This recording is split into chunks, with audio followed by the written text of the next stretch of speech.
Hey guys, this is Pedro back with another video for the channel. For this occasion, I'm going to be doing another interview, yes, but no, this is not going to be the usual interviews with people from the Valorant scene. This is much more different. This is someone from the Dota 2 scene, and that's for those of you who are kind of familiar with what I've been doing in the early days of the channel. I've done a plenty of Dota 2 interviews, but I haven't been able to do that in recent months for obvious reasons. But now I'm getting back into the swing of things, and for this occasion, for this guest, for this first guest in this kind of revival-esque kind of thing. It is none other than Cap.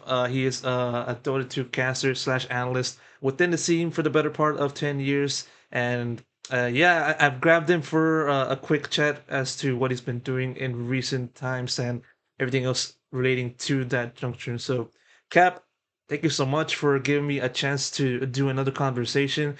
I know that we kind of touched upon our first uh, meeting back in TI-12 in Seattle, Washington, in the Climate Pledge Arena, back then known as the Key Arena, and we had a good talk about your career, your thoughts on maybe casting the TI finals, and funnily enough, that like a day after we had that conversation, you actually did the TI finals between Team Spirit and Gaming Gladiators, and I want to start off there within that experience because it's a fitting like continuation of that conversation we had in the first go around. So how'd you kind of like look at the call up when you were given that heads up that yes, you were going to do the TI-12 grand finals, and also on top of that, how'd you kind of like look at that experience overall? I think that obviously it is an honor to do the TI finals. So it is always nice to get that call up. But I still kind of maintain. I've always had kind of the same attitude that it is a goal of sorts. It is a driver to get better. To have Valve say, "Hey, we think this guy is the best caster right now," or this pair is the best casting pair right now, and to get to do the TI final. But it is not, if I never casted the TI finals in my entire career, I would not have had some great some great regret over that. It's just something that I think is nice. I'm glad I got to do it. I have the goal to do it again, and I will have that goal for every year because ultimately, I think it's a marker that says like, hey, you're pretty good at what you do, and maybe you've gotten better than you were. There's very rare times I think in this job that you get better feedback than a tournament organizer having you do the grand finals. So yeah, it was nice. I hope to be able to do it again because frankly the the finals that I got was probably the maybe the most one-sided finals in Dota's history. It's either that or TI 11, but yeah, it was a good experience and I'm glad I got to do it.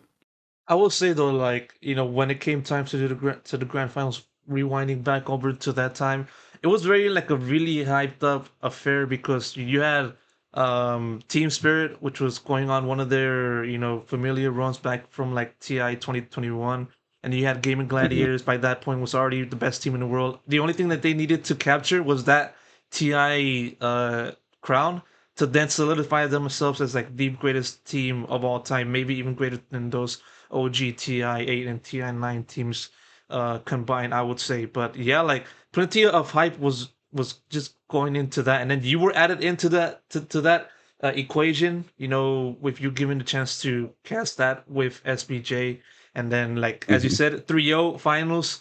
I mean, it would have been better if it had like at least 4 games or 5 games, but such is Yeah. the case. But like, still, like though, when you received that call up to do the finals, were you like surprised that you were given the nod? That you were given the opportunity to do this with SBJ, or did you kind of still had that kind of thought in your mind, like, hey, yeah, maybe it'll be given to somebody else? Was I surprised? A little bit, yeah. But not that surprised. If I'm just like Mhm. totally honest, it's like it's a numbers game, right? Like I think I'm pretty good at what I do. And I think that um I am very confident that of all the play-by-plays, I'm the person who tries the hardest.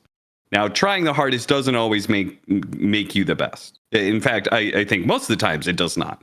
There's something about it that no matter how hard you try, sometimes there's just people that are better than you, and that's kind of that's just kind of life. But I do think I try the hardest, and I think I've been around for a really long time. So I was a little surprised, but I also in some ways thought, it's gonna happen eventually. Like I'm not planning on stopping casting Dota anytime soon. So it's I figure, yeah, I'll get it eventually. They can't give it to Owen and Fogged every year. But yeah, like it just speaks to the level of competition that like the Dota 2 casting scene is like, because of course you got OD Pixel and Fall, you also got like Cinder and Sons fan, you got other people within Yep. that aspect, including yourself, and the competition is very fierce. I would say probably like equal to that of like other titles such as like Valorant, because I've had a chance to talk to various other people within that scene, and just this fact that there's been so many great people and so many people that are good in their craft, it makes it difficult to like picture one pair to constantly be at the top of their game and also being given the opportunity to like cast a champions grand finals, which if you don't understand it's basically the same thing as like a TI grand finals. Hmm. And yeah, like you kind of gave me a little bit of your thoughts on to like what your casting state was like in terms of like your current work and how your contrasted that to like the different casting partners that you had. But like rewinding back onto that time in which you were doing the TI 12 and like not even focusing on the grand finals, but more so the entire event overall, and also like in 2023 in general, how do you kind of look back on your line of work on that front, and how that kind of prepared you, more so that kind of helped you be in the position where you were considered and ultimately chosen for that role? I think that's throughout. I mean, Avery and I, SVG and I, we put together this duo, and we have worked at it. I would say a pretty good amount. It's probably the casting pair that we've like talked and worked at the duo the most. I think my synergy. I think Blitz and Kyle, which were much more natural commentators and talent, and I think Avery is an incredibly smart and competent person. And but I maybe he's not quite the natural spotlight going kind of guy. So I think there was some things that we worked on to improve to make our duo work, and that kind of happened throughout like 2021, 2022. And I think 2023 was just kind of like a culmination of that work. I don't think necessarily that we did anything special that year. I think that it was just, we were already, we became good in 2022, and 2023 we just kind of kept up that level, and I think we're keeping up that level ever since. I think that both of us are pretty motivated people. I think we're both pretty professional. That is one thing that I really respect about Avery, is that obviously he's like incredibly intelligent. That it is like one of the biggest markers of working with that guy is that you like just talking to him, you get a sense of just how smart he is all the time. But one thing that's nice, but I think the thing I appreciate the most is the fact that he is pretty professional about the work. He makes sure that he does what he needs to do. He's prepared every single time coming into a cast, and he is thinking about improvement all the time. So that is something that resonates with me quite a lot. It's a massive contrast in terms of like time length in having to be a caster because, as you said, you've been doing this for a very long time, and you kind of had to wait a long time simultaneously in order to get that uh, a call up for the finals. And then compare that to Mm. SVJ, he has been in the scene for I would say the same amount of time as you, but the majority of that has been as a player, and then he kind Yeah. of jumped into being a caster like sometime around COVID, around 2021, as you said, 2021 up until 2023. And so by that point, he had like around 2 years, 3 years logged in prior to getting to that position same as you. And so like, you know, you talked about how this experience was like for yourself, but how did you kind of view how SBJ took the experience for himself, in tandem? So I've got a funny story about that. All right. When I found out, I was at the Key Arena or the Climate Pledge Arena, and one of the Valve team. I happened to meet him in the hallways. He was like, "Oh, hey, I needed to talk to Mhm. you anyway." And so, you know what? A Valve member saying, "I needed to talk to you." That comes with a mix of hope and dread at the same time. Like, am I in trouble? Did I do something wrong, or is this a good talk? And we were walking through the halls, and he told me, "Hey, we want you guys to do the finals." And I had a couple of questions about that. One of those questions was like, "Are you just doing this just because I've been around for so long? Like, got to give it to someone else other than no one fogged." But so I learned that. Then I went back to the hotel, and Avery was in his room. So I sent him a message, said, "Hey, I'm going to come up to your room. Want to talk to you about something." And I get to his room, and he lays down on the bed, and I'm like, "Get up." He's like, "No, I don't want to get up." I said, "Get up." And he pulls himself up, and I go and I give him a hug, and I say, "Hey, we're gonna do TI finals." And he slumps back down on the bed, and he goes, "Oh my god, why are they doing this to me?"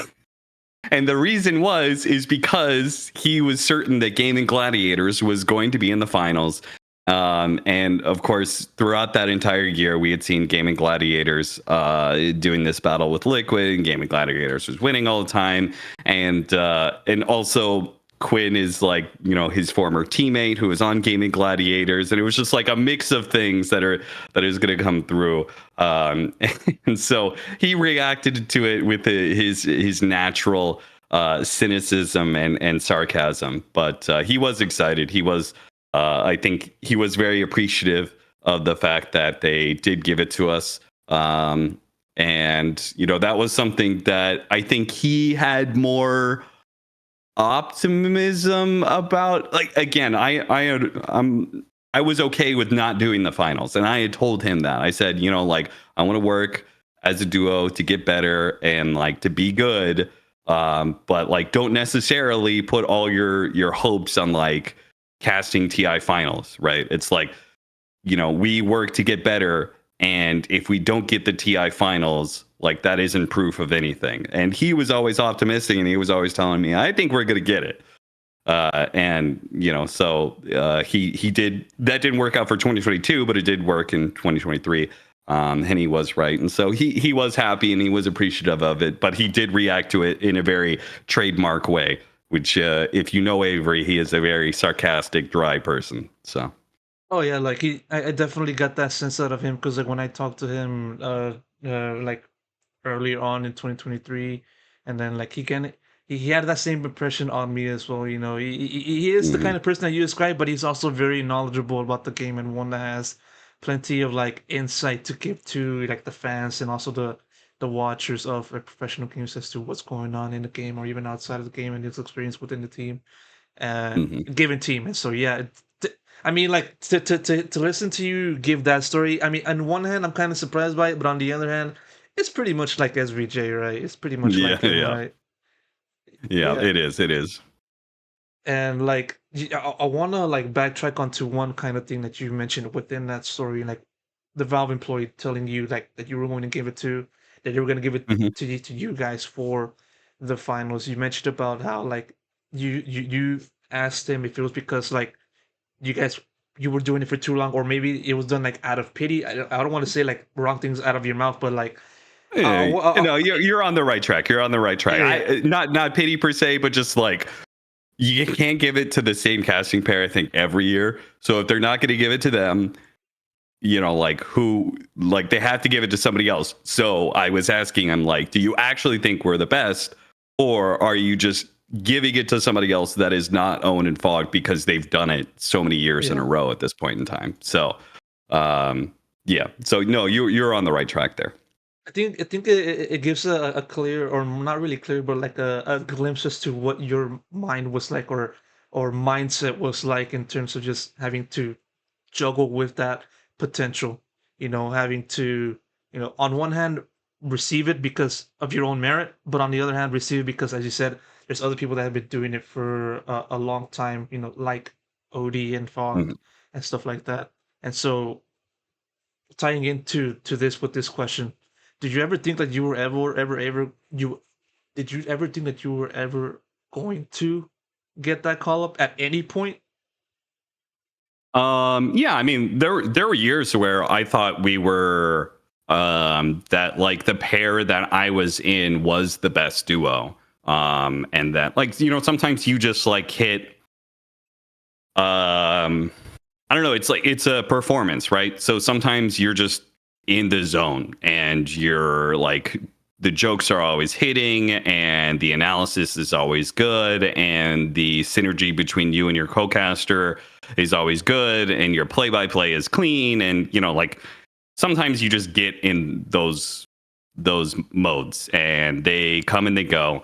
And so there were definitely years that I thought that I was in a pair that was, arguably the best, you know, at least in contention for the finals.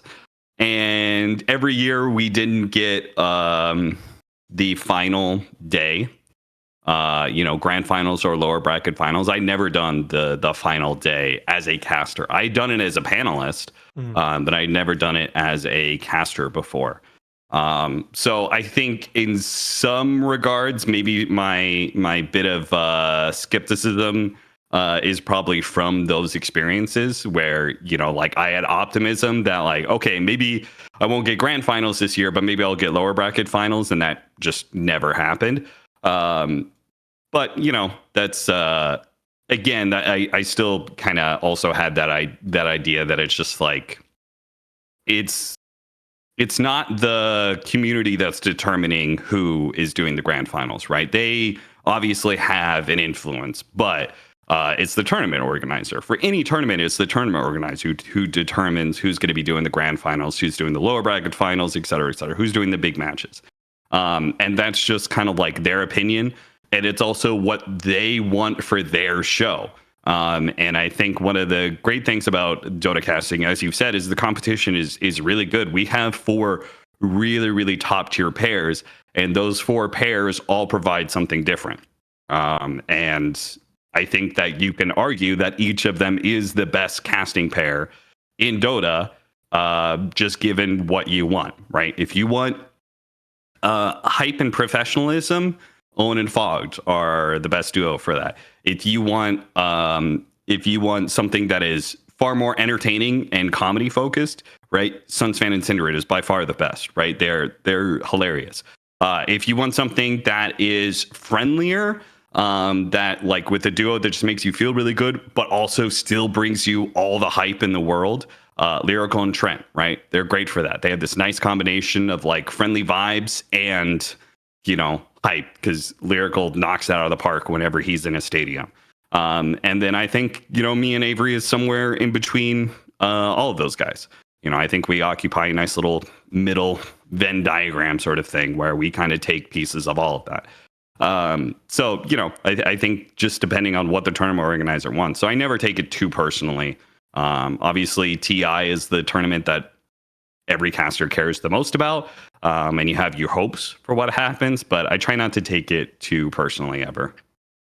As you said, something about like casting over the years and you having plenty of casting partners, of which of this topic I did ask you about back then in Seattle last year. or 2023. I want to ask you, given that you were talking about a little bit about that just now, is there a year that you feel like that comes to mind for you that you feel like you should have cast to the finals? What was it and why?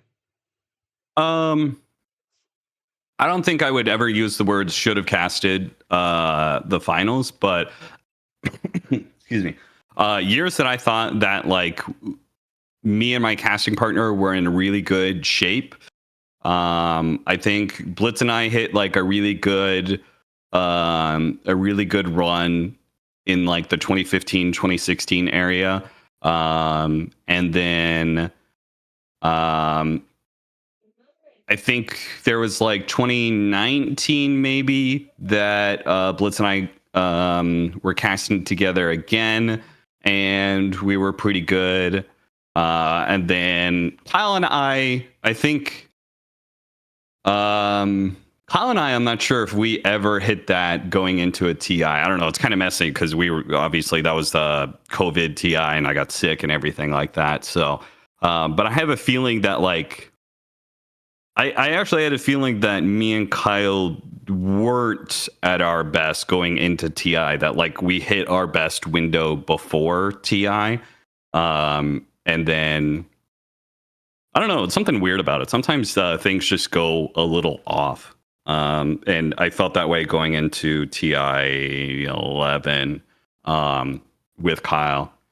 And I don't, that's nothing on him, nothing on me. Sometimes it's just like, I actually think maybe, I've always thought maybe part of the problem was we're actually like too similar.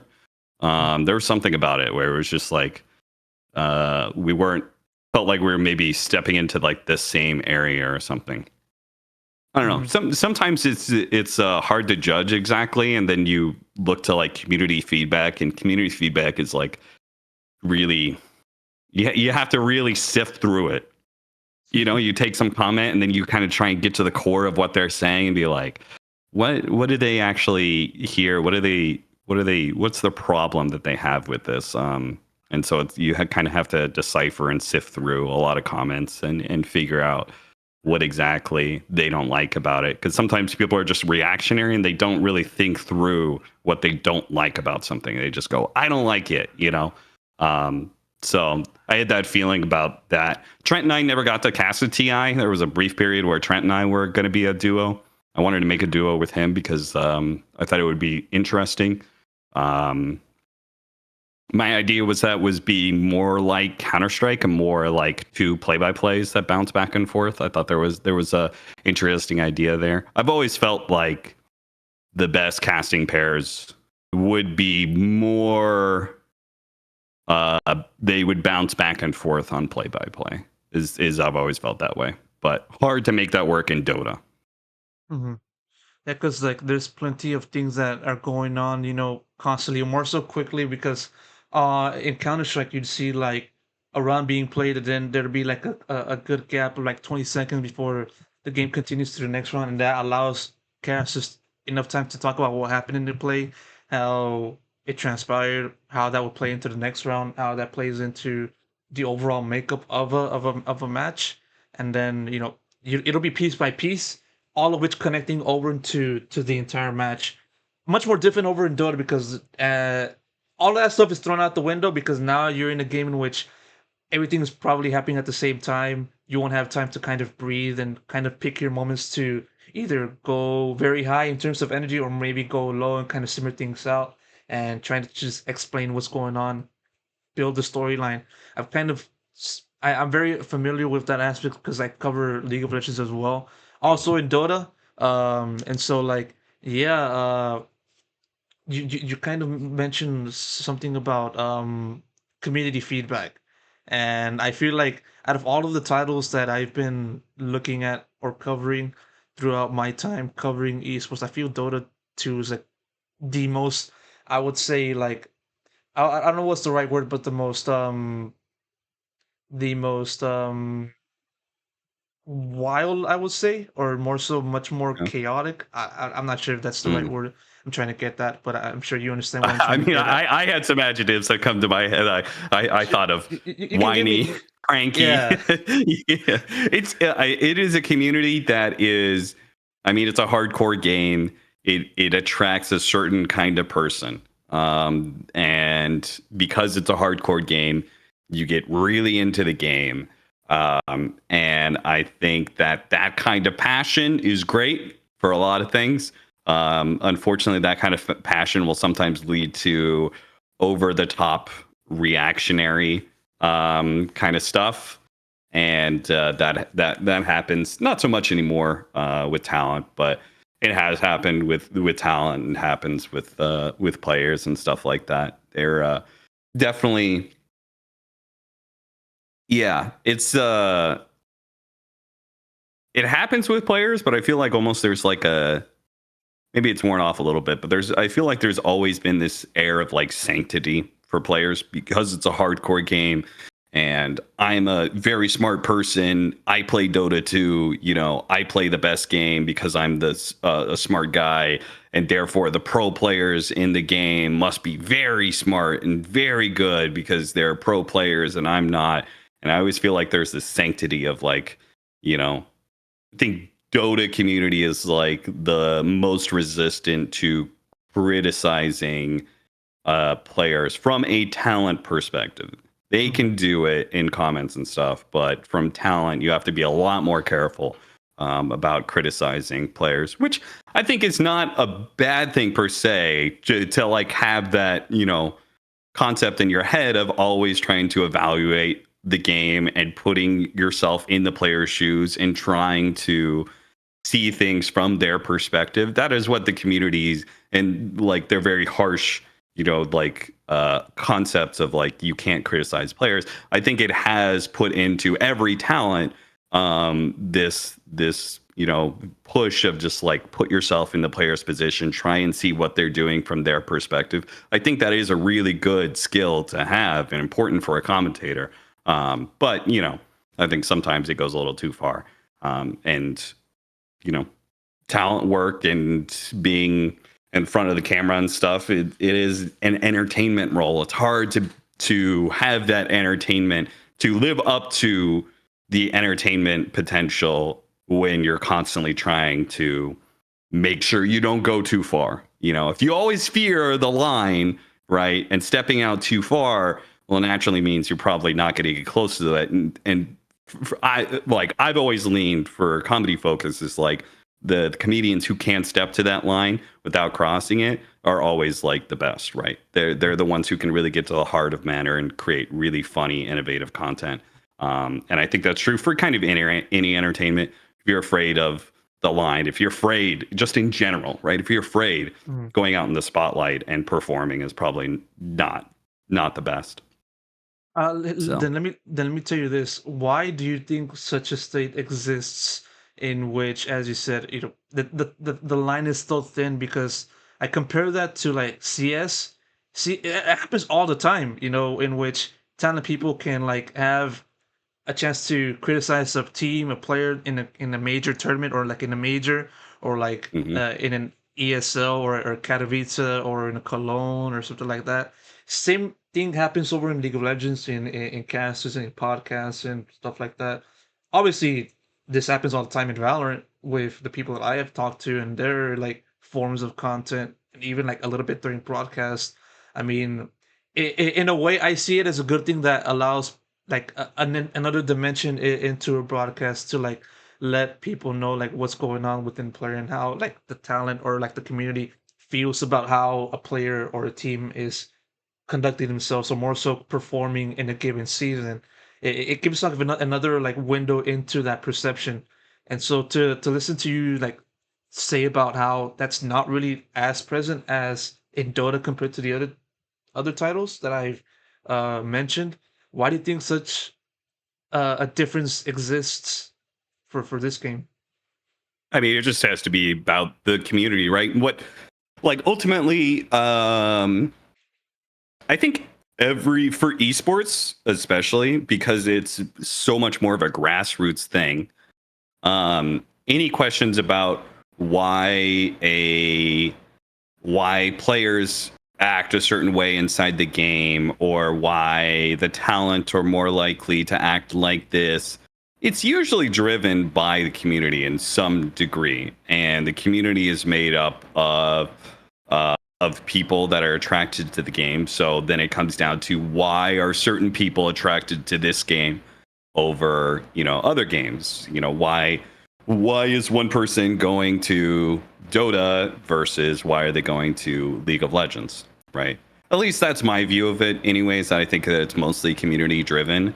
It's like not to use like a really weird bad reference, but like the Adam Smith invisible hand, is fucking his idea of economics, right? Like the community is the invisible hand that like kind of decides what talent are successful and guides how they do things, right? We are guided. Like ultimately the community is like, I am beholden to the community almost more so than any tournament organizer, right? If the people watching the show like what I'm doing, then they will naturally push for me to get hired, and tournament organizers will see that and they'll hire me.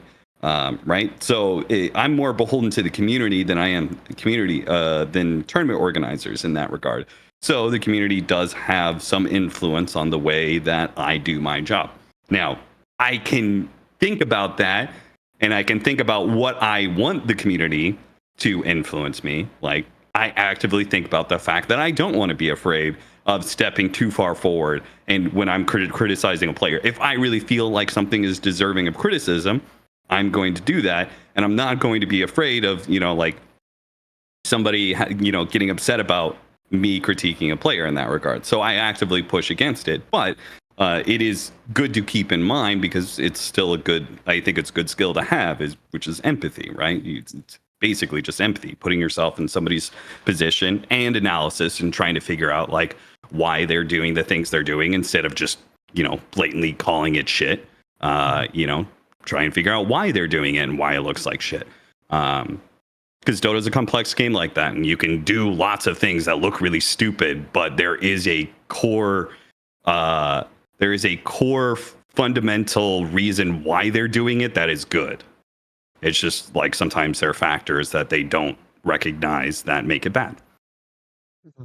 So, now that's my view of it being in a Valve-driven esport, right? We are much less developer-handed, so I don't have to worry about the developer and what they think or say too much, right? So in that regard, like I feel like for the Valve games in Counter-Strike and Dota, we are more driven by the community.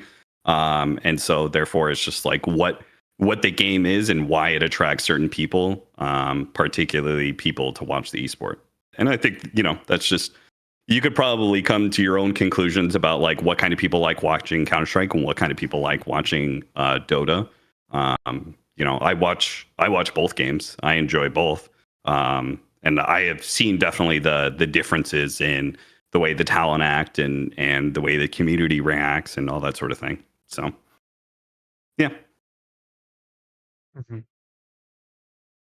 Interesting insight that you brought up to that regard, and it's also like one to consider about what talent can do in order to create support, because as you said, you've been doing this for a long time, and as a result you've been able to have many people know you and know the kind of things that you do.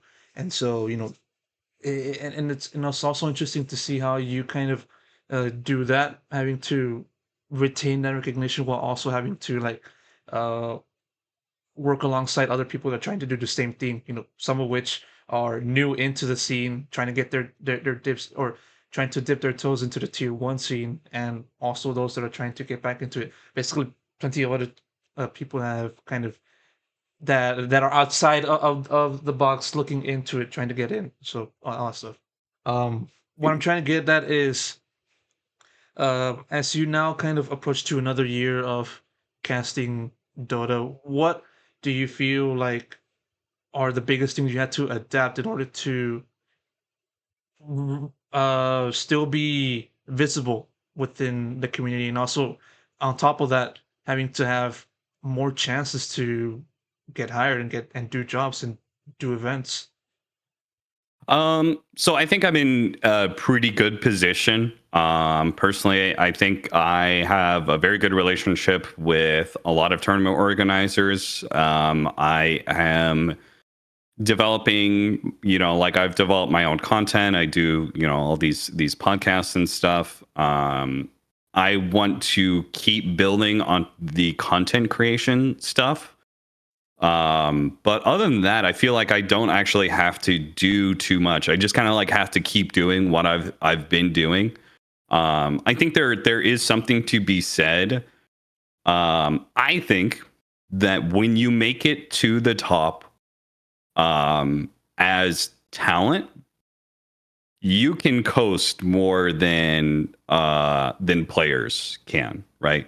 When I make it to the top, like I've built up enough brand and stuff like that that like I could probably, like if I never went into another series and never did like any research or anything like that, are, is anybody really going to notice?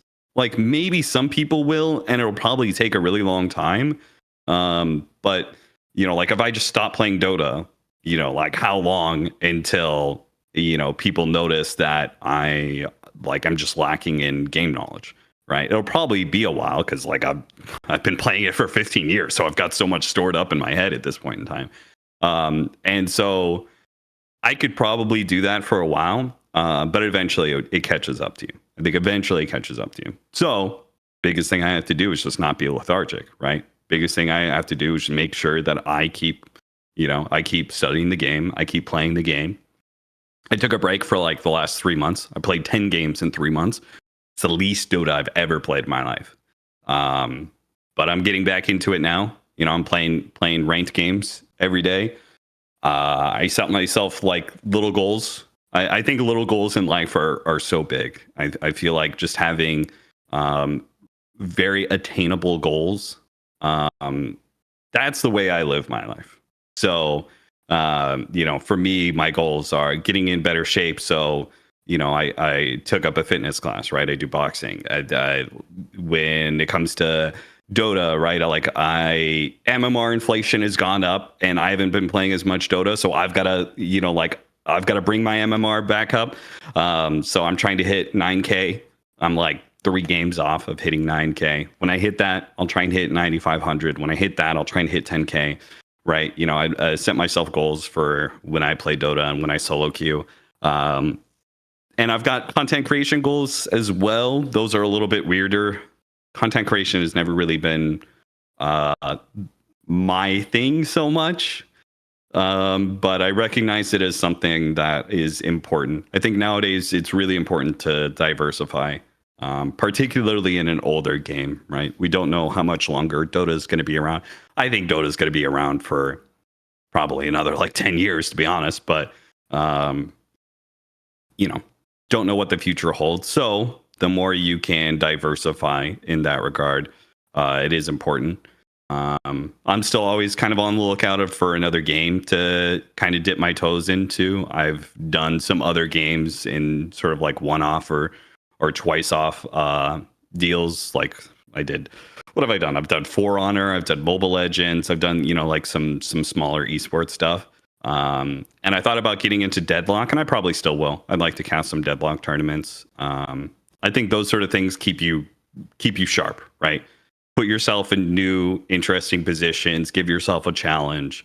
That kind of makes sure that you always grow as a person. So, yeah, all I have to do to stay at the near the top is just not be lethargic about it.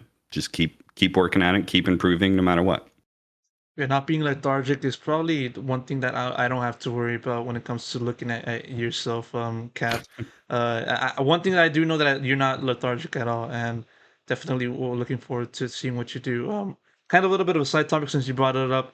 What are your thoughts on Deadlock? On the game, because it is from Valve, and there's also like a little bit of a little bit of a similarity to like Dota in terms of like heroes and different abilities. So, what are your thoughts on that? I personally think there are a lot of similarities. They're the very baseline stuff, right? Like, oh, this hero is just this hero, right? Like Pocket is just Puck, but with like Venomancer ult, right?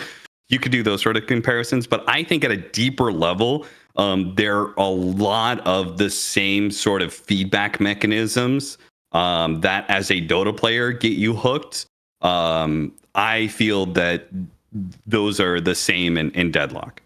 I also think the problems with Dota are the same in Deadlock. I fucking love Ice Frog. He created the game that changed my life. And I love Deadlock, and I think it's a super sick game. I've played. Actually, let me pull up my Steam real quick. I want to see how many hours I've played of Deadlock. 476 hours. So I've played a lot of the game. I think it's fantastic. I think that the complexity of the game is amazing. I think that the item system is what a lot of it lends to the complexity of the game. Right, there are heroes that exist. There are counters to these heroes in the form of other heroes, but then you can buy items to counter those heroes, and then you can buy items to counter the counter. If somebody picks up this item, you can pick up this item to be able to deal with it, right? And you get 10 instances of that in Dota. It creates for an amazing complex game. Now you've got 12 instances in Deadlock, but it is a complex, hardcore game. And I have always believed that there is just no way that Deadlock is going to be a mainstream big game. I've always felt that way. That doesn't mean it isn't a great game. Those are two different things. Like I feel like nowadays, people seem to have this idea that there's this subsection of people that exist that they want to be a part of the most popular thing. The thing that they do, they want it to be mainstream successful. And I feel like that is, I think it's really bad. I think it's really bad. Like, just, I love Deadlock, and I'm going to be happy playing Deadlock, and I would love to cast some Deadlock, and be involved in that community a bit. And I don't need it to be a big esport that's challenging Valorant or Counter-Strike to do so. To play the game, I don't need it to be the highest on the Steam charts. I think that Valve and IceFrog created an amazing game. It is hardcore. It is complex. It is not for a lot of people. And so I just don't see it being, one like a tier 1 big esport in that regard. But I think it'll still be a fantastic game, and I think it'll still have a lot of people playing it. And I think it'll probably have a pretty hardcore esports scene, because it is very much like Dota. I think it's a hardcore game. And so the people that are attracted to that game, I think a higher percentage of them are probably are interested in the esports side of things. I've always felt that way about Dota fans, that like Dota fans, people who play Dota, I think, are more likely to check out the esports side of things. Just because, if you're attracted to the game, you're kind of a sicko in some regard, and you really like things that are hard and competitive and stuff. So naturally, you want to see what the best people look like, and compare yourself to them. So I think Deadlock will definitely have a scene, have an esports scene, and I hope to be a part of it in some small way. I'm okay with it just being a small thing. I'm definitely not going to move on from Dota.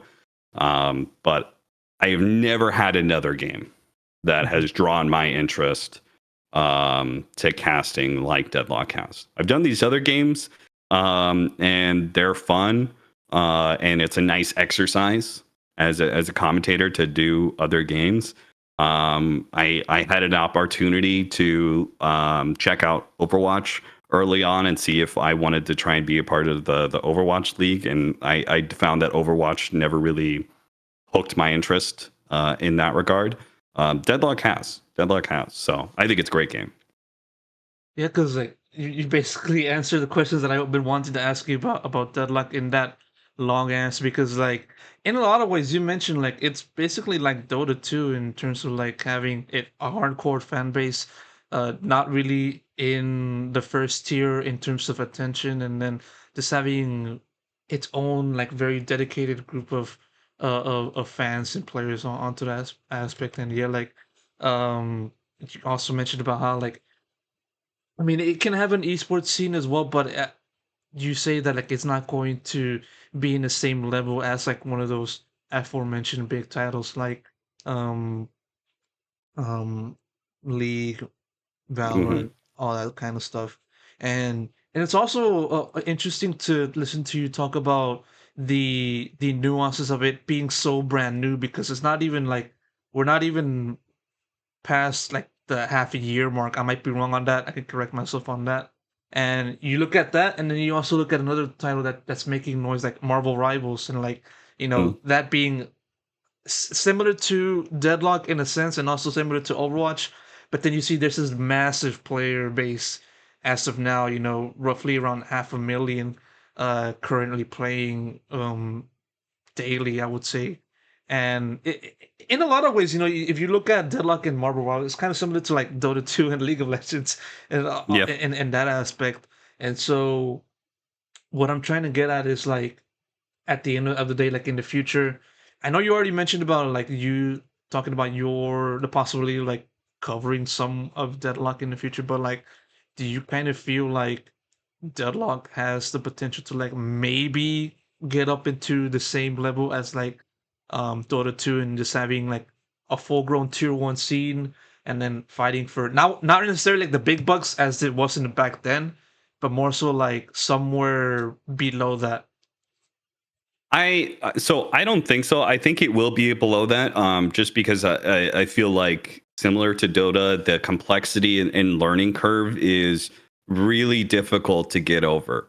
Um, you got to think about it from the perspective of like I have a luxurious life where I get to when I'm not at events, I go home and I have very little that I have to worry about. I don't have a kid. I'm married. Like I just kind of like get to decide every single day what I want to do. And most of that is playing video games. But, like I remember working at a paper factory and working 12 hours, 16 hours, like going home. Like I can see how a game like Deadlock is not something that I'm going to necessarily want to get into. I probably want something that is a lot easier to pick up, a lot simpler in that regard, but still hits the same dopamine receptors, right? Maybe something that's less antagonistic and less frustrating, which Dota and Deadlock absolutely are because they share similar. There's like the dopamine hits of getting the last hit, but then there's also like the anti-dopamine of like the deny system, right? Of course, Mhm. it's such an ice frog thing, right? To have denies in Dota, put it in Deadlock as well, and naturally that makes it the game more combative, right? Like because you are fighting over every creep and you're fighting over getting the last hit or getting the deny. It means it's much more combative in that regard. And when you get denied on, the same hit that you got from the dopamine from that previous creep of like, which Valve does a really good job of sound design always, right? You kill that creep, you shoot that soul, you get that ping sound of the fact that you killed that soul and you get the gold for it. Oh, that felt good. And then the next creep, oh no, like you get the deny sound, it hits you and you're just like, oh, that felt bad, right? It's just like it's this constant up and down of emotions, and it's Mhm. this very combative nature of the game. And it's something that is just like it is a frustrating experience that has very low lows and very high highs. And I could, see a world where, back when I was working a 9 to 5, back when I was working 12 hours at the paper factory, like I didn't necessarily want to do that when I came home. I played Dota because I was addicted to Dota. I was already addicted to Dota, and I became an employed person. And like I went home and played Dota, but it probably was not. It was probably not the best experience for me. It probably would have been better if I'd played something that was a lot more relaxing and chill Mhm. and made me a happier person rather than something that was as frustrating as solo queue matchmaking in Dota. So that's just the nature of Deadlock is that there it is. I think a game that will not appeal for a lot of people because of the frustrations that come along with it. But if you do get into it, and it is a very rewarding game, just like Dota. It has an incredibly high. And that's why we all play it, despite the low lows. No, for Can't have sure. there's that Schopenhauer quote: "Life without pain has no meaning." Right? It's just like Yeah. that's Dota and Deadlock, right? You have to have the lows in order to have such high highs. Yeah, paying your dues. I think that's the best way to put at it. Like Mm, paying your dues before you can actually enjoy the good things of a game. Uh, yeah, Basically, story of life right then and there. yeah. I want to like now go over to like what this past year was as in 2024 because I mean at this point we're in 2025. On top of just it being a notification of how fast time goes, but besides that, I don't want to get into the bad parts about that. No, But I feel like more grays are coming in my beard every day. yeah. I'm kind of waiting for the days in which that eventually does happen to me. Hopefully, it doesn't happen like very anytime soon. But obviously, like in 2024, I asked you a question, back in Seattle as to like what the post DPC scene was going to look like because Mm, at around that time, Valve announced like the end of the DPC somewhere around like the time TI12 was starting, and so that brought about a little bit of a conversation as to how that would look. From that point on, we saw plenty of other tournament organizers get into the scene, as in like PGL and then Blast most recently, and also like much smaller tier TOs such as like One Win off the top of my head. yeah, Um, Fisher is another one. Fisher, The Bed Boom guys. Yeah. yeah, Bad Boom, and then also a little bit from like Elite League. I'm not sure the ESP, Yep. but Yep. minus what's going on with that. So basically, plenty of like tournaments going on in the tier one scene, and I can assume that you were a part of that, a good number of them throughout this 2024 season. So I want to ask you this two-part question is ask kind of thing. How'd you kind of look at the current state of Dota 2 scene in terms of having, all of these things in mind, the TOs and all that stuff. And on top of that, how'd you kind of view your work amidst that transition or this change of environment? So I think that so I was actually involved a little bit more helping tournament organizers more than I have in the past. So I helped Fisher a bit with their Bet Boom Dacha event, the last one that they did, and they seem to be setting up for a full year, 2 years of just nonstop events. You look at the calendar and it's just like their Fisher Playground events all the time. Blast is coming in for the next 2 years. They have tournaments set up, and they already kicked off their first one, which I was a part of, and I think the talent at that event all came together and I think tried to enable that tournament as much as possible, because it is exciting whenever a tournament organizer comes into the scene. It feels like the scene is healthier as a result, because post DPC, right, we were left with just ESL and PGL, right? It was just kind of like those are the two games in town, and who knows at any point in time if anybody's gonna to pull out. So the scene looked a little barren right after the DPC. But unsurprisingly, a bunch of tier 3 tournament organizers have come back. What has been surprising to me is their commitment. Again, Fisher and Blast both seem like they are running a full schedule of things. And obviously with the esports World Cup, it seems like ESL is got their full circuit going on, and PGL announced that they're also doing a circuit. So it seems like the calendar crowded up for 2025 really quickly, when the beginning of 2024 looked relatively empty. Again, that's not too surprising. When Valve just kind of like drops the DPC, it doesn't necessarily mean that tier 3 tournament organizers are ready to fill the space. Obviously 2025 seems to be the year that they are filling the space. I do almost feel like the calendar is going to be too full, in the fact that I think it's going to be kind of similar to the major minor system when it was first instituted by Valve, and they just opened the floodgates and said anybody who wants a tournament can have a tournament. And we had so many tournaments, it felt like every weekend there was games going on. I think that is going to be maybe a bit similar to what's going to be happening this year.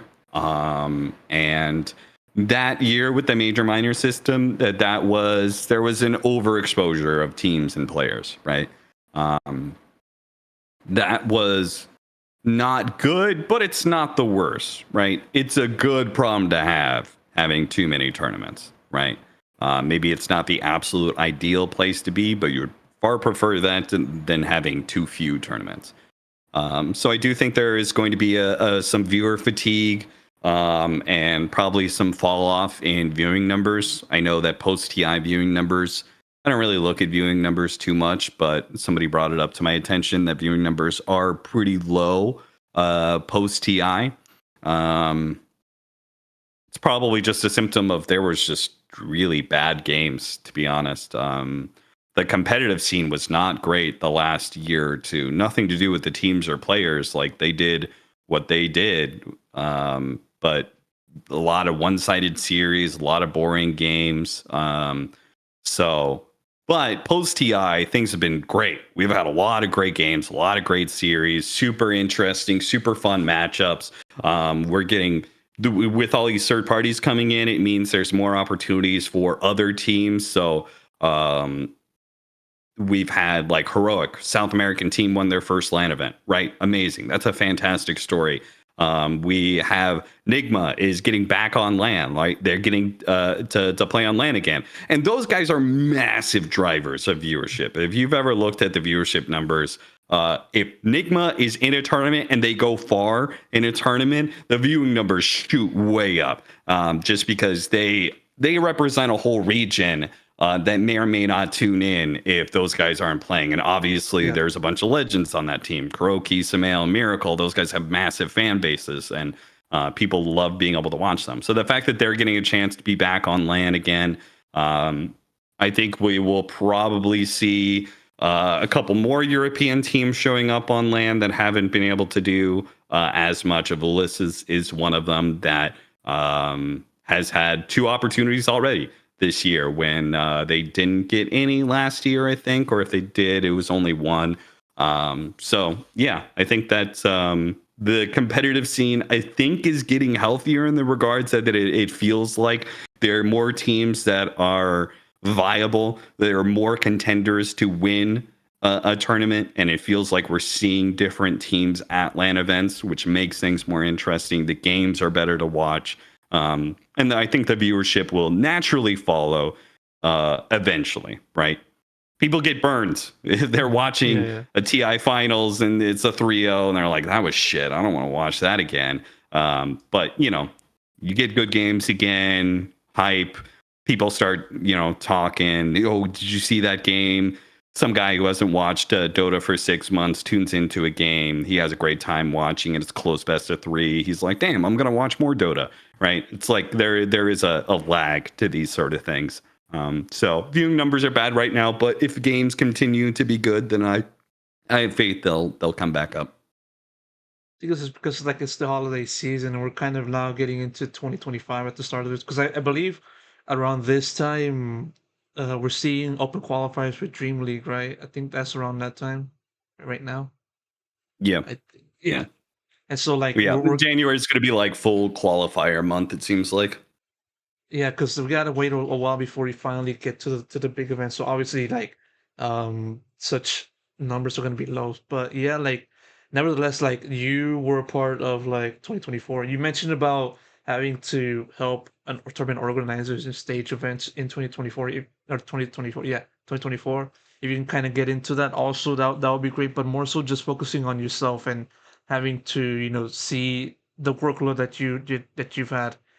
How do you kind of look at the progression in that regard for yourself and your partner? What were some of the biggest pros and cons that you've seen from yourself and your partner for this past year? I mean, I think pro we worked a lot of events. Con we worked a lot of events. I think I'm this last like 2 or 3 months. I think it was like one too many events. It's a lot of travel being on the west coast of North America. Traveling to Europe is like, it's a decent run, and then going to Southeast Asia is obviously always a long flight for pretty much anybody in the northern hemisphere. So yeah, it was just like one too many of events that I committed to, and I don't really want to back out when I commit to a tournament. I don't really want to back out of that. So I did a little bit too much. It was also unfortunate at Bangkok. I hurt my throat. Mm. So that was, I hurt my throat, and I've never hurt my throat that way before. So there was a fair amount of burnout, but combination of like injury and doing so many events and like so much travel. There was a bit of burnout. So I'm happy for a little bit of a break here in January, but I think that looking forward to 2025, I'll be maybe a little bit more particular with what tournaments I say yes to. But I say that, and like I think I've only said no to one tournament, one like tier one tournament. Like I've only said no, and that was I don't remember what event that was, but you know, I have a hard time saying no, to be honest, Mhm. because it's a good job, it's a good life, and like I want to do this as much as I can while I can, because you don't know how long it's going to be around. So we'll see if I actually keep that up. I would love to work with Blast.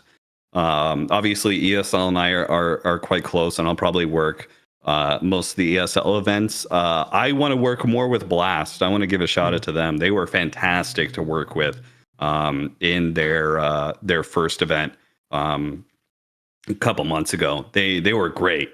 They gave us like they enabled us so much. Any ideas that we had, they said go off. They said don't worry about, like, they were not touchy at all about like professionalism or anything. They said just have fun with it. And yeah, and you could also tell they're a tournament organizer who obviously is very successful in Counter Strike. I've watched their Counter Strike events for a very long time. They do a great job there, but they haven't really done Dota events. They did one Blast Slam online event, but when it comes to real, offline stuff, they haven't done Dota before, and they seemed really motivated. They were fun to work with, super motivated. It was a great work experience. So I will probably say yes to as many Blast events as they want to hire me for, because they were great to work with. Fisher was the same, because I got to work with a little bit in Fisher, and like kind of talk to them about their tournament and what they wanted to do. They were super motivated as well. They seemed I felt like they were almost nervous. I think in part because it was their first like LAN stage event sort of thing. But I think they did a great job for their first LAN event. Most tournament organizer I talked to, like, they're like, yeah, your first LAN event is usually a shit show. That event went off mostly without a hitch. Mm. And again, I would say that's mostly because they seemed super motivated to create a good product. So they were great to work with as well. So yeah, I would shout out to all three of those TOs right now. They all seem like they're putting together good products. And I think the fun part is that they're all a little different as well. Blast has their own ideas about excuse me, own ideas about format, right? Their format is quite different. Their production, I think, is a different vibe than other ones. And I think that's good. I think you want some variety, because we're going to have so many tournaments. We need variety in this regard. We want to have very different shows if possible, because otherwise we get into the same formats and the same setup in the shows and stuff like that. The viewer fatigue is going to ramp up real quick. I think like listening to you talk about the blast experience, I remember watching a few videos or more so interviews of like you talking to players, and then Slacks and everybody else within a given team would listen in to the players, and they would instruct you on doing the questions, and the Yeah, interviewee the would be Impractical like, Jokers yeah, bit, right? Where it's like I'm yeah. being told what to say in an interview. Yeah, yeah, Well, yeah. It was was that good. your idea or was that Slacks? That was Slacks. Yeah, like honestly, Slacks is such a big driver. Sorry, just getting something in my throat. The Slacks is such a big driver of content. It's insane. People do not understand how like the viewership is in such in debt to Slacks because he is just a content creating machine.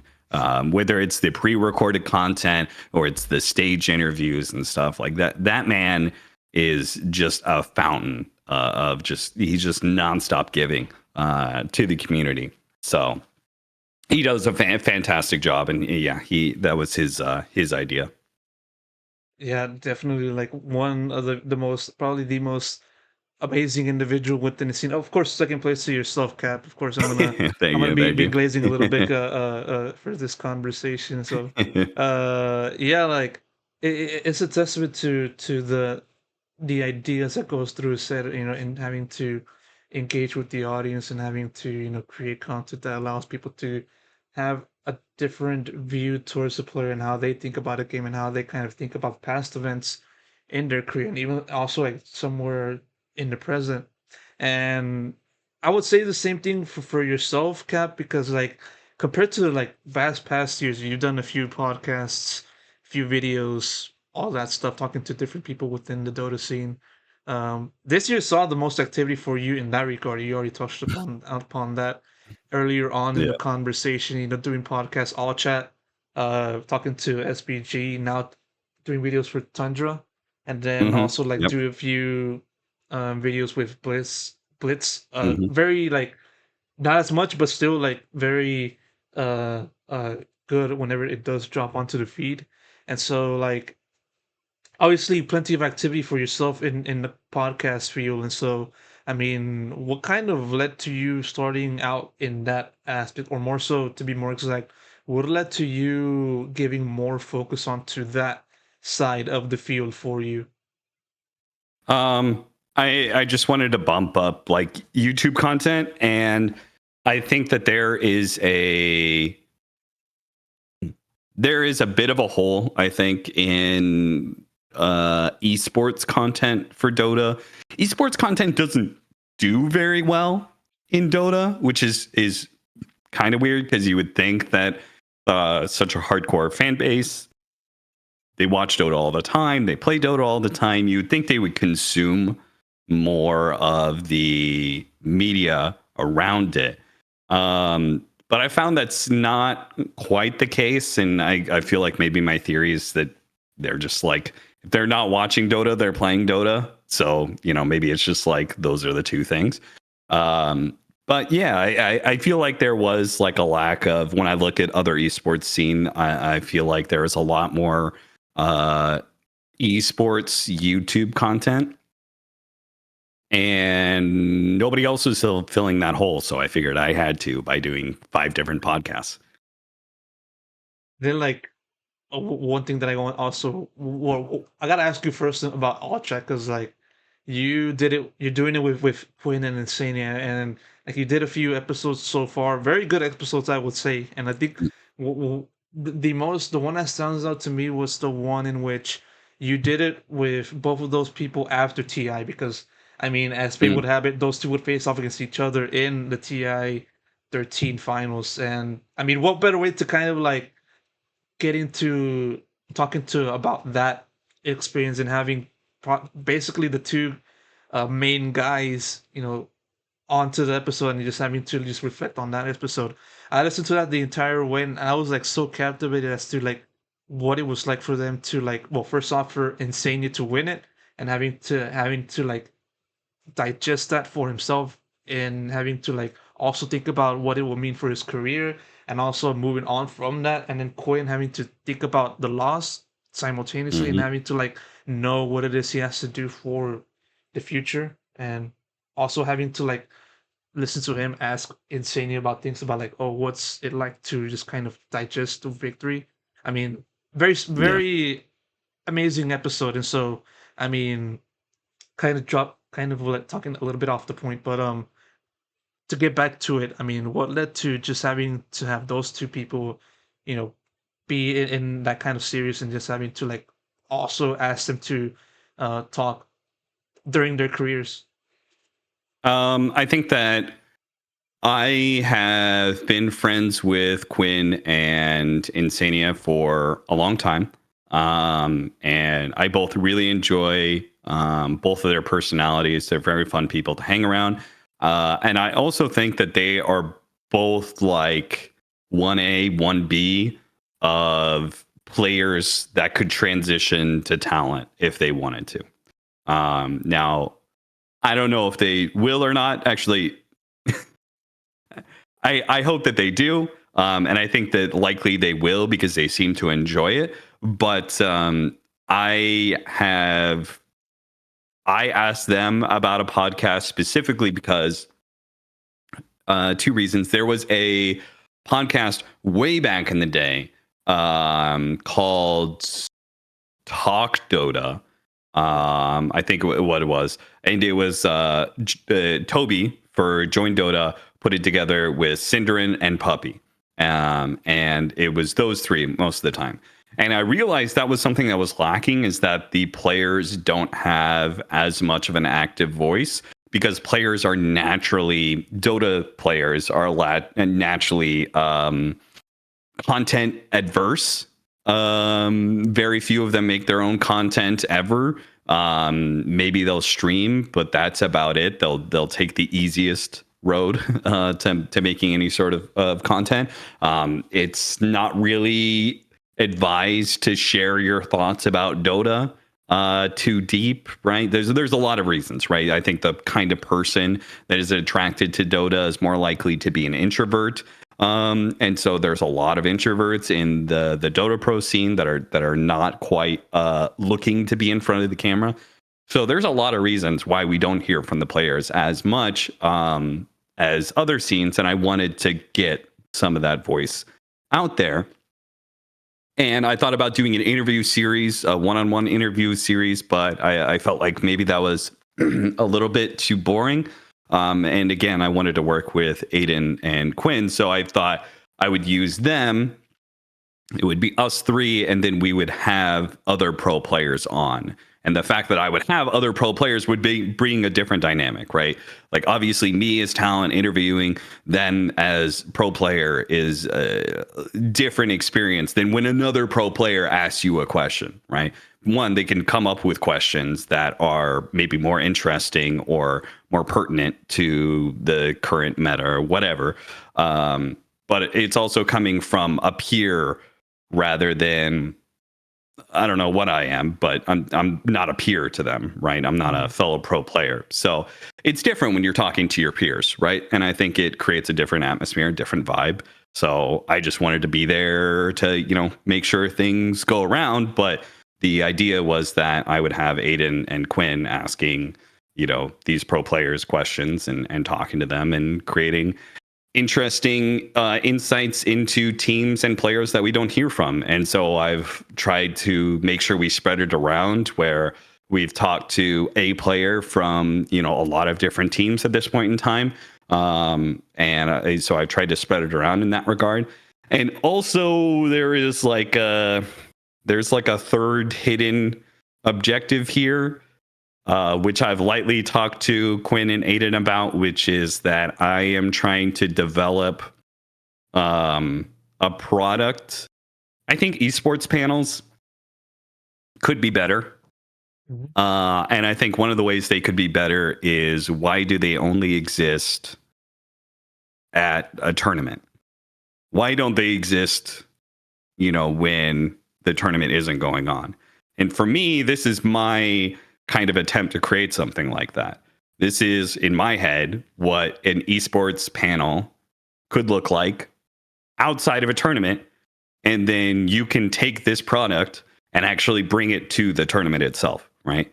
If there is some future where Quinn and Aiden both retire and they want to be talent, I think I would like to try and take this product and bring it to an esports panel and make this the esports panel for some tournament and see how it is. Because I think that one thing is that like esports panels, you kind of tournament organizers, they have kind of an idea of like the talent they want to hire, and then they kind of have a kind of idea of like mixing and matching people together and who works best. But I feel like there isn't that much time for these panels to build up synergy. Now we've worked a lot together over the years, so it's probably better that there is obviously synergy that has developed over these years and stuff like that. But I do kind of figure that it could be even better if you were just regularly doing this, right? If every week you were coming back, and that's what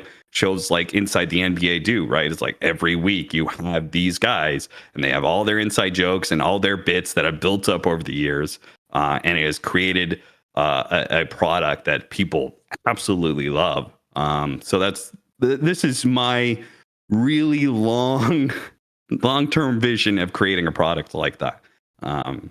So because I've done some hosting, there have been periods where I've done more hosting than casting. So I would like to put those hosting shoes back on at some point in time to just try and create this product with Quinn and Aiden, because I think they're fantastic. It is going to be such a boost to the talent scene if they ever retire and want to be talent. I think they would be fantastic additions. It's usually say if they retire, implying that they're going to play forever, right? Because that's the thing, right? is Dota pro players just seem to keep playing forever. They seem to never actually retire. And if they do retire, half the time they come back, like Seb. And also, I know that the money hasn't gone down in that regard, even if TI prize pools have gone down, right? Like salaries over the year have gone up and up and up. So it feels like even if you're thinking about, maybe I will retire this year, but then, like you get offered even more money. It's like, and I totally understand that, it's like, I really love my job.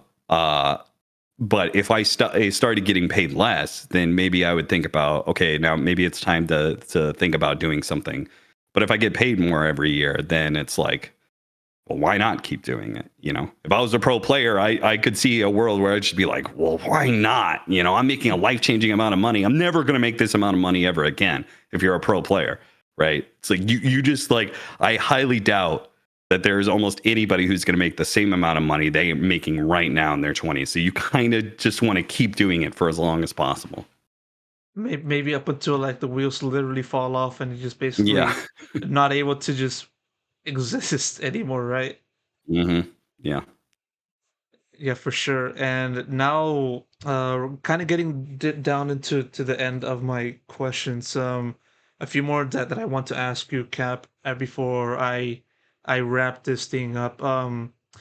You put up an interesting tweet at the very end, near the end of 2024, and you mentioned about how like you said it's been 10 years since you last casted your very first LAN, which you said was ESO 1 Frankfurt in 2014, my bad, Yep. 2014. And you said that from that point you've been able to cover various events and cover thousands of games of Dota in your career. And so, what I want to ask you is, as we're now approaching, I would say, the halfway point of the second or maybe third decade of Dota, including like Dota 1, what do you feel is like your best casts that you've done? I think that I have been so I think that we talked about this at the finals thing, right? Which was that I've casted all the mega creep comebacks in TI playoff history, right? None of those were TI finals, and that's part of the reason like finals aren't guaranteed to be good games. What you really want is just to cast great games, and I've casted some amazing games. And I think the Liquid versus Thunder Predator at TI11 was the best series I've ever cast, combined with my personal performance. I thought me and Avery's performance for that series was very, very good throughout the entirety of the series. I did Secret versus Mineski, which was another really great series with a Mega Creep comeback, and I thought my personal performance wasn't quite as good for that one. And then EG versus eHome, which is an iconic one that a lot of people remember, and I think me and Blitz did a great job for that. But that was only a singular game. Game 2 was pretty stompy. So I think that yeah, EG versus eHome is still got to be one of my best. I think Liquid versus Thunder Predator is one of the best. Honestly, I feel like there are probably games where I've done that my best cast may have actually been in a game that like just wasn't really a big game or anything, so it's hard to remember that. And that's the thing about casting, right? It's like you go out there and you do your performance, you do the best that you can, and the game is what the game is. And you just hope it's a good game, but it may be a shit game, and you may be on fire with great play-by-play and funny jokes and all that sort of shit, and the game may just suck ass. And ultimately, people care more about the game than they do your cast, right? You're just a small part of small wheel, small cog in the machine. So you just try and provide what entertainment you can. But those are definitely the most memorable ones. Got any honorable mentions that you feel like should deserve love that many other people don't really give as much love? To be honest, I have a really bad memory for Okay. remembering Dota games. So there's always one that was like it was Rave. It was like the Southeast Asian qualifier for ESL1, maybe Frankfurt 2015, I think. The C finals was like Rave versus somebody. And I remember the finals, there was a player hitting Throne, and his team was like force staffing him around the Throne while he was hitting it, just letting him full on auto attack and keeping him. It was like a game of keep away from the enemy team. That's a game that sticks in my memory that probably very few people watch. There are some great games out there, some really fun stuff that has happened in Dota's history that, you know, it's a qualifier for, you know, a region that maybe people don't watch as much, so it doesn't really enter into the zeitgeist. Mhm. But it is there have been a lot of fantastic Dota games.